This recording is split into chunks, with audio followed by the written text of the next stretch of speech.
Srimate Ramanujaya Namaha. Srimate Lakshmi Nrusimha Parabrahmane Namaha. My humble pranams to the lotus feet of Sri Lakshmi Nrusimha Swami.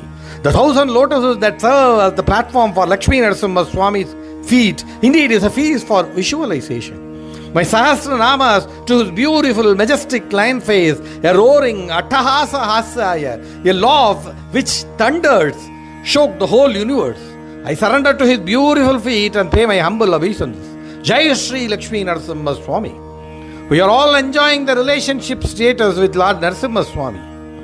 Last episode, we spoke of Swami Nikhamanta Mahadeshika to highlight how our relationship should be with the Lord. Now this week, a small self-arise question. What we should get rid of to get near Lakshmi Nrusimha Swami? What should we throw away or get away from to establish our relationship with him? Now, two short says this week. The first one about Ghanta Karna. People who have visited Badrikashram can see his statue on the gate of the Badrinarayana temple. But he was Asura, and wherever he went to, there happened destruction. He considered Lord Vishnu, our Narayana, to be his first and foremost enemy. So in order to avoid hearing Narayana Nama or his names, he had a big bell tied to both of his ears. When someone tried to say, Om Namo Narayanaya, he immediately shook both of his ears so that he didn't hear it in his ears. Such a hatred. But he was highly attached to Lord Shiva. He sat in penance and then did it very tough, and now appeared Shivji before him. I am highly moved by you, Tapas Ghantakarna. What do you want? Ask for any boons. Now Ghantakarna asked for salvation, moksha.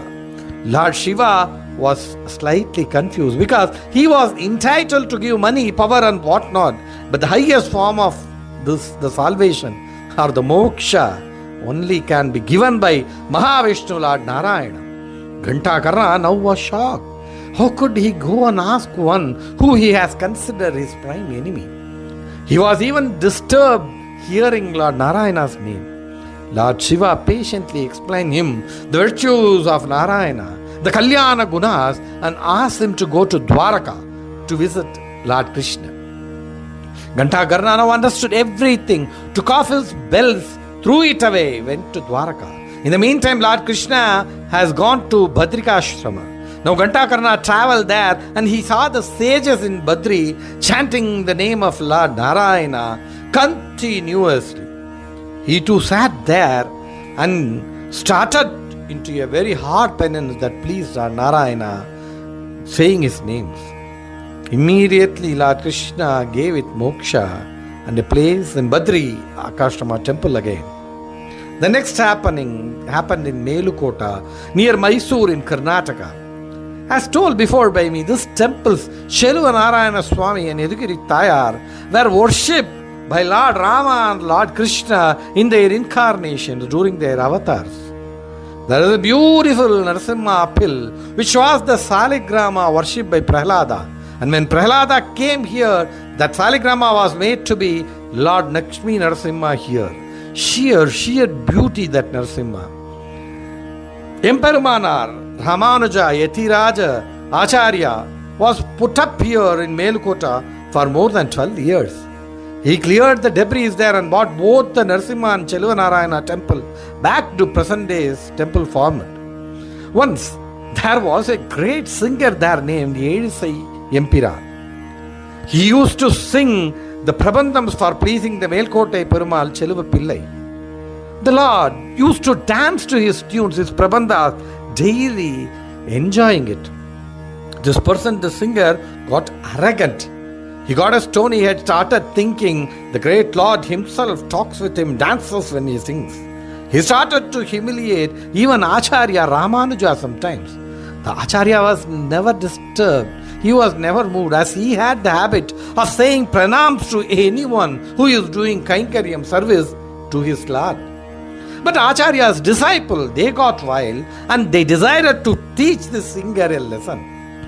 They calmly went near him and asked, "O learned one, O the great singer, please ask the Lord Cheluva Narayana whether Ramanujacharya or Acharya gets moksha, salvation." Now the singer of this Prabandha held his head high, saying, "Yes, I will do it." Next day, while his regular singing ended, he asked the Lord, "Will you grant salvation, moksha to Acharya Ramanuja?" Chelvapillai calmly replied, the Lord replied, "Not only to Ramanuja, people who are connected with him will be given moksha by me." That evening, the answer was passed on to the disciples. Now the disciples asked, "Okay, learn, sir, please ask whether you will get salvation or not."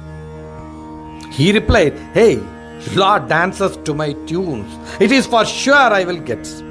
They prayed to him, saying that, "Put to the Lord the same thing as the question tomorrow." Now the next day, this person asked the Lord, "Do I get salvation?" "Yes." Lord calmly replied, "No. I told the answer yesterday. For Ramanujacharya and people connected to him, I immediately grant salvation, moksha. But you are not in touch with him." This singer, the Elisai Embiran, was highly shocked. "Hey Lord, but I sang for you all these days. I used to sing the Prabandhams to you." "Yes, sure. What a great singing. But for all those songs, I danced for you, no? So here our accounts stand settled. You sang for me, I danced for you. Nothing more between us." Now this man realized what he did and prostrated at the feet of Ramanujacharya. People, two things here. Ghanta Karna, who tied bells to his ear, forbidding hearing even Narayana Nama. Though we are not that much Asura as him, we are all Ghanta Karnas. The Sat things, the beautiful divine things about our Lord Narayana, Lakshmi Nrusimha, all our lords who helped us to eradicate the samsara sagara, lifting us out of the ocean, we never heard that. All these divine holy things never enters our human ears, entering in the name of Maya. Maya forbids that. That Maya which forbids Lord Narayana's name entering our ear, we should immediately realize, and from now throw away those bells, plucking off from our ears, and hear only his Sahasranama and nothing else, no other things. Next, about the Elisai Embiran of Melkot. He got the gift of talking with the Lord himself, but he thought he is above everyone to his Lord. Unless until we have the Acharya Sambandha, the relationship with our Acharya, we will never reach salvation, the moksha. We need to surrender to them, and through them only, their teaching, shedding our head weight, arrogancy, ego, we reach salvation. Ego, arrogancy, self-thinking are the things that we need to get rid of to establish a beautiful relationship with our Nrusimha Swami. Jai Sri Lakshmi Nrusimha. The 6 Karnataka Nrusimha Kshetras in and around Bangalore. The first one is Nadi Nrusimha Swami Temple, a 1,000-year-old temple renovated 100 to 200 years ago. The presiding deity is Nrusimha Swami with his consort Mahalakshmi Taya. The temple is situated by the river Kanva after the Rishi did the penance here. Before, the river was named Nirmala. On the way to Mysore from Bangalore, this temple is near Channapatna. You must visit Nrusimha temple, which has a very, very vast old history. Next one is the Gavi Lakshmi Nrusimha temple located at Dhenkanik Kotai, not very far from Bangalore and Hosur. The temple dates back to the Mahabharata period. This is also a cave temple 65 kilometers from Bangalore and 27 kilometers from Hosur. The sanctum is a sort of cave-like inside, and this too is a must-see Nrusimha Kshetra. Again, the beautiful Lakshmi Nrusimha Sahasranama this week too. Virupakshaya Viraya Visheshakshaya Shakshine Vidashokthaya Viktaya Vistirna Vadanaya Cha Vidanaya Videyaya Vijayaya Jayaya Cha Vibhutaya Vibhavaya Namo Vishwambaraya Cha. Here it is said, you have fearless eyes, O Lord Nrusimha. You are the powerful and you have such handsome eyes to witness everything, all who has a beautiful wide mouth. You are the author of all Vedas. You are the ultimate God for us to achieve. You are the victory by yourself and you know everything and you maintain this whole universe. Srimate Nihamanta Mahadeshikaya Namaha.